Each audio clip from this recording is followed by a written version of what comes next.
Hey, I'm back. This is Chandler for Melda Production, and today what I want to do is show you how you can create a reverse cymbal sound using convolution.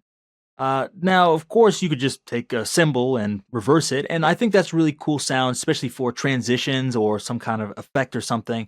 But one problem I sometimes have is this type of reversing samples is a little bit annoying trying to sync it up to your tempo or get it the right length or getting it to fade in just the right way. Sometimes it's annoying. Sometimes the cymbal works perfectly, sometimes it doesn't. So I'm going to show you a way to do it. You can adjust it and make it work every single time. So I'm going to start here with M Sound Factory, but we don't actually need this. I'm just using this for white noise. Just white noise there, nothing special. You could use another synthesizer, you could use a sample of white noise, it doesn't really matter. The important thing is we need MConvolutionMB. So we're going to go in here, find this. You can actually use MConvolution Easy, but there's going to be a problem that I'm going to show you later, and that's the reason why we want to use the MB version. Sorry. We're going to go in here and we're going to just click default. We want to make sure we're in the edit screen. Make sure the wet is at 100%, and you see these IRs, these impulse responses here. We're not going to use any of those. What we're going to use instead is our own file, which is just going to be a normal audio file, and in this case, it's going to be a cymbal. So if you have any, wave files of cymbals laying around, you can use those. There's plenty of free ones, which is what I'm using here. And we're just going to take one that sounds good to you, drop it in. Cool. Now, what we want to do next is we'll just bypass it. We can hear that white noise again. Now, what happens if we turn it on? Sounds like this.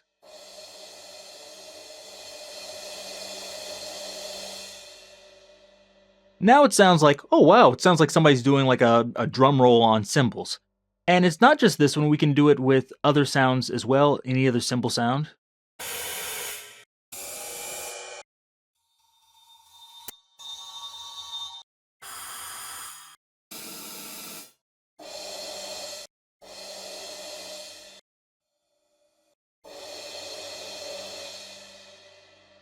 So the great thing about this is you can use it with whatever cymbal sound you want, etc.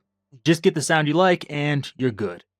Now, you might be saying, okay, it sounds like somebody's doing a drum roll on cymbals, but it doesn't sound like a reverse cymbal. So what we need to do is just go in here. We're going to turn our sustain down. When you do that, it's like, okay, wait a second. It sounds just like somebody's hitting a cymbal. We don't really want that. What we want is just take this attack all the way up to whatever length you want. Now that's starting to sound like a reverse cymbal.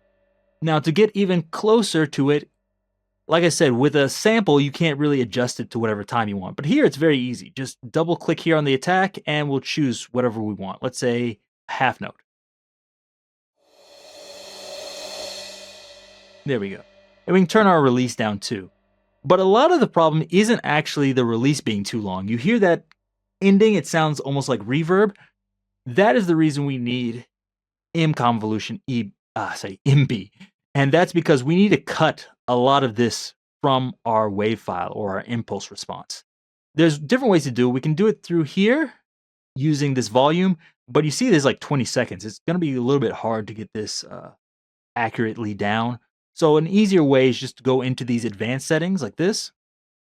You see this start and end points. We're just going to bring this end way down. You can also double click it and put in whatever value you want. So here I have 100 milliseconds. So that's making it very short. What we can do from there is just this. There we go. That's what we want. Sounds like a reverse cymbal. Now, if I move this to a different sound here, so say this, it's going to change that number. So let's see, I'll try to do a really different one so you can really kind of see it. Now, see 156. So you're going to have to adjust this every time. Lots of times it doesn't make a difference between them, so like that. So many times it doesn't matter, so you don't need to worry about it. But just keep that in mind if you're using like a shorter cymbal sound, then you move to a longer one. You're like, why does it still sound like there's a reverb tail at the end? And it's because every time you change impulse response files, it's going to adjust that length inside the advanced settings. You can also go in here and use this volume to bring this down if you prefer that, but I think this way is much easier, just my personal opinion. Now, we have all that, and I think from here, you're pretty much done. You can put whatever effects on it you want afterwards. If you like to do that, you can just leave it as it is. If you think, oh, that's too long, I don't want that, okay, change it to an eighth note. Boom. Cool. 16th note. Cool. If you think, okay, the length is okay, but I don't want it to go linearly, just use this under the attack, and you can do something like this. Or the opposite. Another thing you can do is instead of just using this, which is the global envelope, we can also use a filter here. So what I have is just a low pass filter, 24 decibels per octave. I set it to constant, so it's going to start at 282. And I have the attack on here, so I'm using a modulator set to half note. And it's just going to go up linearly from, was it 240 or 282 hertz all the way up to 11.7 kilohertz. And it should sound like this.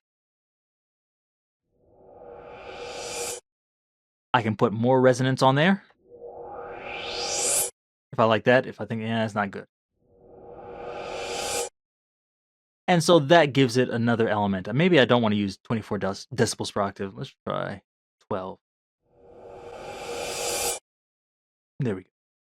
And I can adjust this as well. I think, go up a little bit higher there and a little bit higher frequency. It's like this.